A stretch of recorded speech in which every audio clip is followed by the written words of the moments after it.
اسرائیل اور حزب اللہ کے درمیان حالات دن بدن سنگین ہوتے جا رہے ہیں۔ حزب اللہ کا اسرائیل کے شمالی علاقے میں ہوائی اڈے پر دوسرا حملہ۔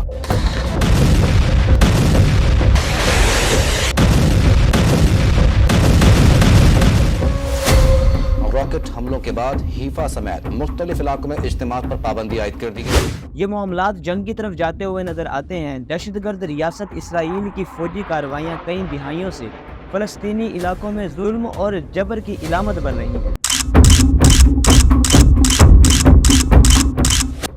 جہاں معصوم شہریوں کو مسلسل دہشت گردی کا نشانہ بنایا جا رہا ہے اور انسانی حقوق کی پامالیاں اور غیر قانونی آبادیاں اسرائیل کی تشدد کی بدترین مثالیں ہیں، جنہیں دنیا بھر میں تنقید کا سامنا ہے۔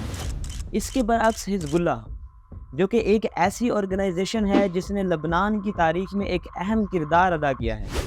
1982 میں جب اسرائیل نے لبنان پر اٹیک کیا تو یہاں ایک نئی تحریک ابھری جس کا نام حزب اللہ تھا۔ ان کا مقصد تھا کہ یہ اسرائیلی جارحیت کا مقابلہ کریں اور اپنے لوگوں کو تحفظ فراہم کریں۔ سن 2000 میں جب اسرائیل نے لبنان پر حملہ کیا تو یہی وہ آرگنائزیشن تھی جس نے اسرائیل کے خلاف مزاحمت کی، نہ صرف مزاحمت کی بلکہ اسرائیلی فوج کو لبنان سے نکالنے میں بھی کامیاب ہوئی۔ اس کامیابی پر حزب اللہ لبنان کے لوگوں کے دلوں میں اپنی جگہ بنانے میں کامیاب ہو گئی اور ایک قومی ہیرو آرگنائزیشن کے طور پر ابھری۔ اور پھر 2006 کا سال آیا جب اسرائیل نے دوبارہ لبنان پر چڑھائی کر دی۔ اس بار حزب اللہ نے اپنی طاقت کا بھرپور مظاہرہ کیا اور جنگ کے دوران انہوں نے کئی وکٹریز حاصل کی اور ثابت کیا کہ حزب اللہ کسی قدر اسرائیل سے کمزور نہیں ہے اور وہ اپنی زمین اور اپنے حقوق کا تحفظ کرنا اچھے طریقے سے جانتے ہیں۔ حال ہی میں 23 ستمبر 2024 اتوار کے دن دونوں فریقین نے سرحد پار حملے مزید بڑھانے کی دھمکی دی۔ حالانکہ دنیا بھر میں جنگ روکنے کی اپیلیں کی جا رہی ہیں، اسرائیل نے کہا ہے کہ ہفتے کی رات اور اتوار کی صبح کے درمیان لبنان نے تقریباً 150 راکٹس اور میزائل داغے ہیں اسرائیل کی طرف، جنہوں نے اسرائیل کے شمالی علاقے کو نشانہ بنایا، جس سے حیفا کے قریب گھروں کو نقصان پہنچا اور ہزاروں اسرائیلی اپنی پناہ گاہوں میں چھپنے پر مجبور ہو گئے۔ دراصل اسرائیل پر لبنان کا یہ حملہ واکی ٹاکیز اور پیجرز کے بلاسٹ کرنے کے حملے کا جواب تھا۔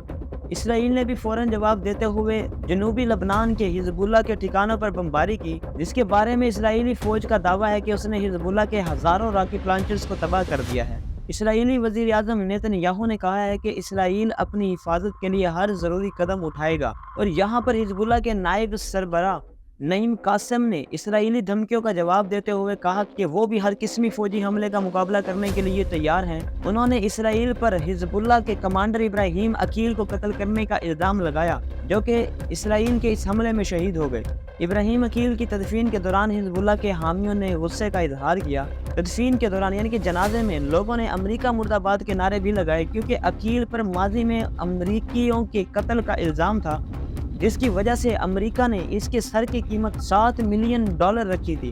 اسرائیل کے اس دہشت گردانہ حملے میں 30 عام شہری بھی شہید ہوئے اور لوگ اب تک ملبے سے اپنے پیاروں کی باقیات کو ڈھونڈ رہے ہیں۔ لبنان کے ایک اور وزیر علی حمیہ جو حزب اللہ سے منسلک ہے، انہوں نے کہا ہے کہ لبنان جنگ نہیں چاہتا، لیکن اسرائیل اس خطے کو جنگ کی طرف دھکیل رہا ہے۔ انہوں نے واضح نہیں کیا کہ جنگ ہوگی یا نہیں، لیکن صورتحال بہت ہی زیادہ پیچیدہ ہے اور خطرناک نظر آتی ہے۔ حزب اللہ لبنان کی سب سے طاقتور سیاسی اور قومی تنظیم ہے۔